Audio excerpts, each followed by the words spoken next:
सासों की एक बहू। बलविंदर की पहली बीवी को बच्चा ना होने के कारण वो दूसरी शादी करता है, लेकिन जब दूसरी शादी से भी बच्चा नहीं होता तो वो तीसरी शादी करता है, और तीसरी शादी करने के बाद भी जब उसे संतान का सुख प्राप्त नहीं होता तो वो डॉक्टर को दिखाता है। और फिर बलविंदर जी, दोष आपकी बीवियों में नहीं, आप में है। आप में ही कुछ मेडिकल रीजंस की कमियां हैं जिनके कारण आप कभी भी किसी बच्चे के बाप नहीं बन सकते। अरे बाप रे, ये तो घोर समस्या हो गई। एक बच्चे का बाप बनने का मेरा सपना था और आज वही चूर चूर हो गया। 3 बीवियों में पहली बीवी इंद्राणी, दूसरी बीवी सुधा और तीसरी बीवी कलावती। मुझे एक माँ बनने का सौभाग्य प्राप्त करना है। मुझे भी, इसीलिए तो मैंने शादी की थी। अरे लेकिन अब किसे पता था कि हमारे पतिदेव में ही कमी होगी। अब हम क्या करें? हम एक बच्चे को गोद लेते हैं। तीनों एक बेटे को गोद लेते हैं जिसका नाम प्रमोद रखा जाता है। 20 साल बाद अब तीनों भी बूढ़ी हो चुकी होती हैं। बलविंदर भी बूढ़ा हो चुका था। प्रमोद एक अच्छी नौकरी करता है। उसकी शादी की उम्र हो चुकी थी, इसलिए तीनों माएं प्रमोद की शादी पाखी नाम की एक लड़की से करा देते हैं। शादी के बाद बहू पाखी की पहली रसोई की रस्म की बारी आती है। मेरी प्रिय 3 सासू माओ, आज मेरी पहली रसोई है। बताइए क्या बनाऊं? क्या पसंद है आप तीनों को? बहू तू ना कढ़ाई पनीर, सूजी का हलवा और पुदीने की चटनी बना दे। अरे नहीं नहीं, ये क्या पसंद है?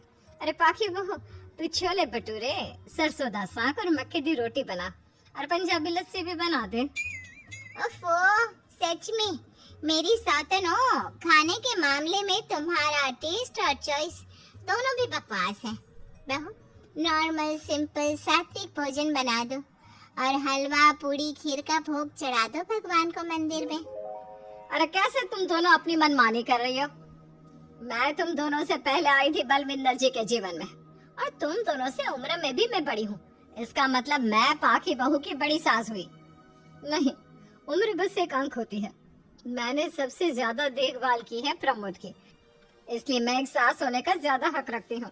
पाखी बहू, तुझे मेरी बात माननी होगी। नहीं, तू मेरी बात मानेगी। जो मैंने कहा है वही तू करेगी। नहीं, मेरी बात मानेगी वो। नहीं मेरी। तीनों सास आपस में चिल्लाने लगती है, और फिर वहाँ पर बलविंदर और प्रमोद आ जाते हैं। अरे ये क्या बिल्लियों की तरह लड़ रही हो तुम तीनों सास? पाखी बहू को घर में आए पूरे 24 घंटे भी नहीं बीते हैं। बाकी तुम एक काम करो, तीनों माओं की कही गई डिशेस में से हर एक की 50-50% डिशेस बना दो। लेकिन लेकिन लेकिन बस, अब प्रमोद ने कह दिया सो कह दिया। तुम तीनों अब झगड़ना और बहस करना बंद कर दो। पाखी तीनों सासों की कही गई आधी आधी डिशेस बनाती है और इस तरह अपनी पहली रसोई की रस्म पूरी करती है, जिसके बाद उसकी तीनों सास उसे शगुन और नेक देती हैं। फिर एक दिन, अरे पाखी बहू, तुमने अपना सारा काम निपटा लिया है ना? तो जरा यहाँ आना। मेरे ना घुटनों की मांसपेशियों में बड़ा दर्द हो रहा है। जरा तेल या बाम से मालिश तो कर दे बेटा। तभी वहाँ पर इंद्राणी और कलावती भी आते हैं। पाखी बहू, चलो मेरे साथ बाजार। मुझे ना नई साड़ियाँ खरीदने हैं। तुम्हारी फैशन सेंस बहुत अच्छी है ना, इसलिए मैं चाहती हूँ कि तुम मेरे साथ चलो। अरे पर मैं यहाँ पे पहले आई, तुम्हारे साथ ही सही, लेकिन मेरी स्पीड सबसे तेज थी। पाखी बहू, मेरे कमरे की अलमारी और पर्दे साफ कर दो ना, बहुत धूल जम गई है। मुझे खांसी भी आ रही है। और ऐसे कैसे तुम दोनों मेरी बहू को अपने साथ ले जा सकती हो? सबसे पहले मैंने बहू को कहा है कि वो मेरे घुटनों की मालिश कर दे। अब जाओ, 1 घंटे के बाद अपनी ये फीकी शक्लें लेकर फिर से आना। सुधा मैडम, ज्यादा ना बोलो। पाखी बहू को तुम दोनों से ज्यादा नेक दिया है मैंने, इसलिए पाखी बहू तो मेरा ही काम करेगी। और वैसे भी ये सुशील सर्वगुण संपन्न बहू अपनी इस बेचारी बूढ़ी सास को खांसते हुए कैसे देख सकती है? क्यों पाखी बहू? हाँ पर नहीं पाखी बहू, तुम इन दोनों की भावनाओं के जाल में मत फंसो। और रही बात शगुन और नेक की, तो रिश्तों को प्यार के भाव से तोला जाता है, ना कि पैसों के भाव से। मतलब कहीं के। ओ इंद्राणी, ज्यादा मत उछलो, पता है कौन कितना मतलबी है। उफो, अब फिर से आप तीनों मत शुरू हुई है। मैं आप तीनों की काम करूंगी, लेकिन बारी बारी। सबसे पहले सुधा सासू माँ का, फिर कलावती सासू माँ और फिर इंद्राणी सासू माँ का। इसके बाद तीनों सासू में फिर से लड़ाई और कहासुनी छिड़ जाती है। फिर एक दिन जब पाखी घर का किराने का सामान लेने बाहर निकल रही होती है कि तभी, बहू, मुझे ना मेरा पुराना संदूक नहीं मिल रहा, तू आकर ढूंढ देगी क्या? अब ठीक है इंद्राणी सासू माँ। पाखी इंद्राणी के कमरे में जा ही रही होती है कि तभी उसे सुधा रोक लेती है, हाथ में खूबसूरत साड़ी लिए। पाखी बहू, ये मेरी ना साड़ी पर पिछली बार अचार गिर गया था, इसे प्लीज अच्छे से धो देना। वो कल शाम को विमला जी की बेटी की शादी में जाना है ना, एक ही बार पहनी है ये साड़ी मैंने, अभी धो देगी तो कल तक अच्छे से सूख जाएगी और कड़क इस्त्री करके मैं तेरा परफ्यूम मार के शादी में जाऊंगी। हाँ, लेकिन सुधा सासू माँ, उतने में कलावती भी वहाँ पर एक कढ़ाई लेकर आ जाती है। पाखी बहू, ये मैंने कल रात को मेहंदी भिगोई थी लोहे की कढ़ाई में, मेरे बालों में लगा देना बिटिया, तो मेरी प्यारी बहू है ना?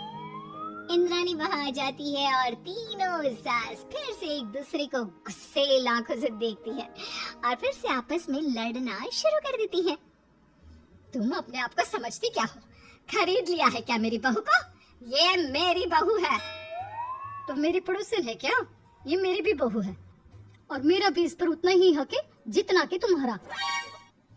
तुमने खरीद नहीं लिया है ना, तो ये मेरी है, सिर्फ मेरी, इकलौती बहू मेरी पाखी, मेरा ही काम करेगी। क्यों पाखी? नहीं नहीं, ये मेरा काम करेगी। पहले मैंने आवाज लगाई थी, तुम दोनों तो ऐसी बहू पाने के लायक भी नहीं हो। हट जाओ तुम दोनों और खुले मैदान में जाकर एक दूसरे से लड़ो और नोचो एक दूसरे को। लेकिन पाखी बहू तो सिर्फ मेरी ही सुनेगी और मेरे ही आदेशों का पालन भी करेगी। तीनों सासों के बढ़ते झगड़े को देख पाखी अपना आपा खो देती है और जोर से चिल्ला पड़ती है, बस बहुत हुई आप तीनों की तू मैं। अरे रोज ना ड्रामा लगाती रहती हो, 50 साल की बूढ़ी औरतें हो गई हो, फिर भी बच्चों की तरह लड़ती रहती हो। अब बस बहुत हुआ, अब तो मैं आप तीनों में से किसी की भी बात नहीं सुनूंगी और मैं जा रही हूँ ये घर छोड़ के। अब मुझ में और सहन शक्ति नहीं बची, मैं चली। अब लड़ो झगड़ो, एक दूसरे को मारो पीटो नोचो, जो करना है करो। पाखी अपना सूटकेस लेकर घर से बाहर निकलने लगती है। तभी तीनों सास बेहद घबरा जाती हैं और भावुक होकर पाखी से विनती करने लगती है, पाखी बहू, बहू हमें छोड़कर मत जाओ ऐसे। अरे हम तुम्हारे बिना मर जाएंगे। इतने कम समय में ही तुम हम सबकी जीने की वजह बन चुकी हो, माफ कर दो हमें बेटा। हाँ पाखी बहू, हम आइंदा से कभी नहीं लड़ेंगे और हंसी खुशी मिलकर बात करते रहेंगे, वादा करते हैं। हाँ बहू, लेकिन तू मत जा प्लीज, ये घर तेरे बिना सुना सुना हो जाएगा। हम तीनों सासों की एक ही तो बहू है, लेकिन हम अपनी एक बहू को बेटी की तरह प्यार देंगे, उसके साथ सहेलियों की तरह रहेंगे।